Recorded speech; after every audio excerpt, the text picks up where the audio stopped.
సంగీతపు కుర్చీ. అనగనగా కిట్టు అని ఒక కుర్రవాడు ఉండేవాడు.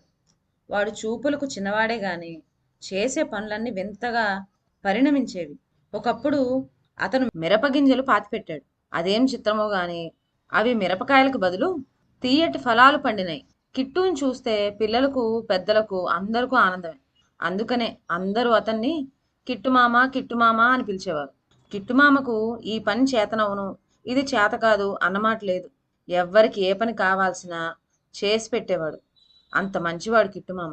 ఇన్ని పనులు చక్కబెట్టినా అతని చేతిలో డబ్బు నిలిచేది కాదు. డబ్బు లేకపోయినా ఎప్పుడూ సరదాగానే ఉండేవాడు. కిట్టుమామ చుట్టూ ఎప్పుడు చూసినా పిల్లలు పెద్దలు కుక్కలు మొదలైన నేస్తాలు గుమ్ముగూడి ఉంటారు. అంతేకాని అతను ఒంటిపాటుగా కనపడ్డు. ఒక రోజున కిట్టుమామ కలప నరకడానికి అడవికి వెళ్ళాడు. ఒక చెట్టు నరికే వరకు మధ్యాహ్నం అయిపోయి ఆకలి వేసింది. మాను మీద కూర్చొని కిట్టుమామ పలహారం తినడం ప్రారంభించేసరికి అడవి పక్షులు వచ్చి వాలాయి. చెవుల పిల్లులు తొంగి చూచాయి. లేదనకుండా అన్నిటికీ రొట్టె ముక్కలు రాల్చాడు. అవి ఆ ముక్కలు తినేసి సంతోషంతో వెళ్ళిపోయినాయి. అవి వెళ్ళిపోగానే కిట్టుమామ ఎదుట అకస్మాత్తుగా ఒక అందమైన భవనము, చుట్టూ చక్కటి తోట కనపడినాయి. భవన ద్వారం మీద నల్ల పిల్లి కూర్చొని ఉంది. ఆశ్చర్యంతో కిట్టుమామ అక్కడికి వెళ్లే వరకు తలుపు తీసుకొని ఒక వృద్ధురాలు యువతలకు వచ్చింది. అబ్బాయి అబ్బాయి, నీ దగ్గర మంచి గొడ్డలు ఉన్నట్టుంది. నాకు కాసిన్ని కట్టెలు కొట్టి పెడతావా అని అడిగింది. దానికి కిట్టుమామ అలాగే అవ్వా, పెద్దవాళ్ళకు సేవ చేయటం కంటే కావాల్సిందేముంది అని చెప్పి అవ్వ చూపిన కట్టెల్ని చకచకా కొట్టేసి ముచ్చటగా వాటిని పేర్చి ఆ దగ్గరే ఉన్న చీపురుతో చుట్టూతా రాలిన ఎండాకులన్నీ తుడిచి పారబోశాడు.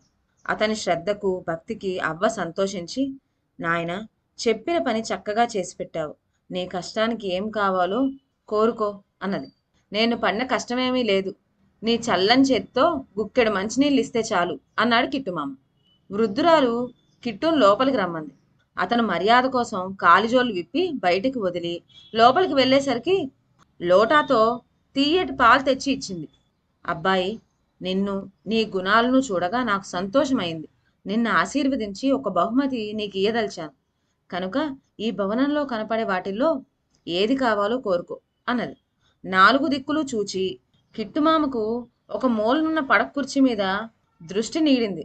అవ్వ అతని మనసులో కోలాహలాన్ని గ్రహించి, అబ్బాయి, నేను ఏదైతే నీకు ఇద్దామనుకుంటున్నానో సరిగ్గా ఆ వస్తువుపైనే నీ దృష్టి పడింది. ఇది మహిమగల కుర్చీ. దీన్ని పట్టుకు వెళ్ళు. దీనివల్ల నీకు అదృష్టం పడుతుంది, కీర్తి వస్తుంది అని చెప్పింది. కిట్టుమామ వృద్ధురాలికి నమస్కరించి కుర్చీ భుజం మీద వేసుకొని వెనుక వెనుకకు చూచుకుంటూ పోతున్నాడు. కానీ అతను చూస్తూ ఉండగానే ఆ భవనము తోట అదృశ్యమైపోయాయి. కిట్టుమామ ఇంటికి చేరుకొని కుర్చీలో హాయిగా కూర్చోవచ్చు కదా అని ఉవ్విళ్ళూరుతున్నాడు. ఆ కుర్చీని శుభ్రంగా తుడిచి ఒక మంచి స్థలంలో అమర్చి సిద్ధం చేసేటంతలో అతని ప్రాణ స్నేహితుడైన సీను వచ్చాడు. కిట్టు ఇంటికి సీను ప్రతి ఆదివారం తప్పకుండా వస్తాడు. అలాగే ఇవాళ కూడా వచ్చాడు. సీను పాపం గుడ్డివాడు. అతన్ని ఎవ్వరు చేరదీయరు. కానీ కిట్టు మాత్రం సీనుని ప్రాణప్రదంగా చూసుకుంటూ ఉంటాడు. అందుచేత సీను రాగానే కిట్టు ఆ రోజున జరిగిన చిత్రాలన్నీ చెప్పి తను సంపాదించుకువచ్చిన కుర్చీలో అతను కూర్చోబెట్టాడు. సీను ఆ కుర్చీలో కూర్చొని కొంచెంసేపు అటూ ఇటూ ఊగే వరకు చిన్న రాగం తీయడం ప్రారంభించాడు. అది క్రమంగా పెద్దదై హెచ్చు స్థాయిలో కృతులు పాడటం మొదలుపెట్టాడు. ఆ పాటలు అద్భుతంగాను హాయిగాను ఉండటం చేత కిట్టుమామ అలాగే నిశ్చేష్టుడై వింటూ కూర్చున్నాడు. మధ్యాహ్నం 2 జాములు అయ్యే వరకు సీను పాడే పాట నిలిచిపోయింది. అతను కుర్చీలోంచి లేచాడు. లేవగానే సీనుకి కల కాంచినట్టు అనిపించింది. సీను, ఇన్నాళ్ళ నుంచి స్నేహంగా ఉంటున్నాం కదా, ఇంత చక్కటి పాట వచ్చునని ఎన్నడూ చెప్పావు కాదు కదా అని కిట్టు మామ ప్రశ్నించాడు. అందుకు సీను, నిజంగానే నాకు సంగీతం రాదు కిట్టు. ఇప్పుడు ఎలా పాడగలిగానో నా మటుకు నాకే ఆశ్చర్యంగా ఉన్నది అన్నాడు. ఈ విధంగా ప్రతి ఆదివారం సీను వచ్చి ఆ కుర్చీలో కూర్చొని గంధర్వ గానాన్ని మించిన సంగీతం పాడేవాడు. మధ్యాహ్నం 2 జాములకు ఆ సంగీతం నిలిచిపోయేది. ఈ పద్ధతిలో జరుగుతూ ఉన్న సంగీతానికి కిట్టుమామ తన్మయుడైనాడు. సీను మీద అతని అభిమానం ఎంతవరకు పోయిందంటే, ఇది సీను కుర్చీ, దీనిలో అతను తప్ప మరెవరూ కూర్చోకూడదు, నేనైనా సరే అందులో కూర్చోనని నియామకం చేసుకున్నాడు. సీను పాడగలడనే సంగతి అతనికి, కిట్టుకి తప్ప మూడో వాడికి తెలియదు. కుర్చీలో కూర్చున్నప్పుడు గాక ఇతర సమయాల్లో అలాగే పాడదామని సీను ఎంత ప్రయత్నించాడో. ఎంత ప్రయత్నించినా వెర్రిమొర్రి కూతలు మాత్రమే కంఠంలోంచి వచ్చేవి. ఇలా ఉండగా ఆ రాజ్యం ఏలే రాజుకి జబ్బు చేసింది. తిండి నోటికి పోవటం లేదు. కంటికి కునుకు రావటం లేదు. ఎప్పుడు చూసినా విచారంగా ఉండేవాడు. దర్బార్లో ఉండే హాస్య చతురులందరూ వచ్చి రాజును నవ్వించుదామని సాయశక్తులా ప్రయత్నించారు. కానీ వాళ్ళ వల్ల కాలేదు. ఘనవైద్యులెందరో వచ్చి చూచి, ఇదేమీ శరీర సంబంధమైన జబ్బు కాదు, వింత వస్తువు ఏదైనా చూపిస్తే మతి కుదుట పడుతుంది అన్నారు. వారి సలహా ప్రకారం కోటలోని పరివారం అంతా వింత వస్తువు తేవటానికని దేశాల వెంబడ బయలుదేరారు. ఒక్కొక్కడు ఒక్కొక్క అపురూపమైన వస్తువు తీసుకొచ్చారు.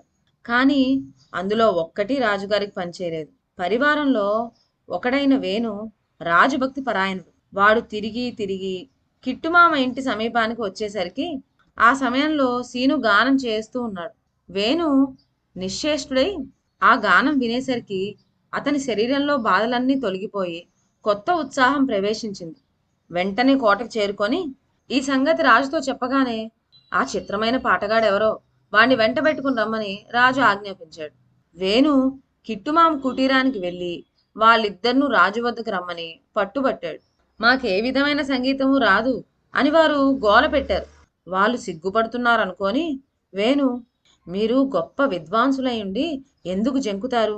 రాజుగారు మీ పాట విని మెచ్చుకొని బహుమతులు ఇస్తారు. ఆయనకు సంతోషం కలిగిందంటే మిమ్మల్ని ఆస్థానంలో మంత్రులుగా కూడా పెట్టుకోగలరు అంటూ ప్రోత్సహించాడు. చివరకు ఎలా అయితేనే సీనుని తీసుకుపోయి రాజు ఎదుట పెట్టాడు. ఒక పాట పాడమని రాజు స్వయంగా సీనుని కోరాడు. సీను గొంతు సవరించుకొని పాడబోయాడు. కానీ కంఠంలో నుంచి వెర్రిమొర్రి కూతలు మాత్రమే వచ్చాయి. ఈ విద్వాంసుడు గర్వివలే ఉన్నాడు. తనను చూచి హేళన చేస్తున్నాడని తలిచి రాజు అతన్ని ఖైదీలో వేయించాడు. సీను ఖైదీలో పడ్డాడే గాని రాజు పరిస్థితి ఏమీ మారలేదు. ఏమైనా సరే వింత వస్తువు కోసం మళ్ళీ పోయి రావాలని చెప్పి వేణు బయలుదేరాడు. పోయి పోయి అడవి చేరుకునే వరకు అక్కడ సరిగ్గా కిట్టుమామ చూచిన మోస్తరుదే భవనము, తోట వేణు కనపడినాయి. వేణు గుమ్మం ఎక్కేసరికి తలుపు తెరుచుకొని వృద్ధురాలు యువతలకు వచ్చింది. అప్పుడు అతను, అవ్వా అవ్వా, మా రాజు జబ్బు నయం కావటానికి ఏదైనా వింత వస్తువు ఇవ్వగలవా అని అడిగాడు. అందుకామ, పోవోయ్ పక్షి, నువ్వు మీ రాజు ఒట్టి సుంటలు, మీకేం కావాలో మీకే తెలియదు. ఎదుట ఉన్న వస్తువునే కంటితో చూచి కనుక్కోలేరు. పో అంటూ కసిరికొట్టి తలుపు మూసుకున్నది.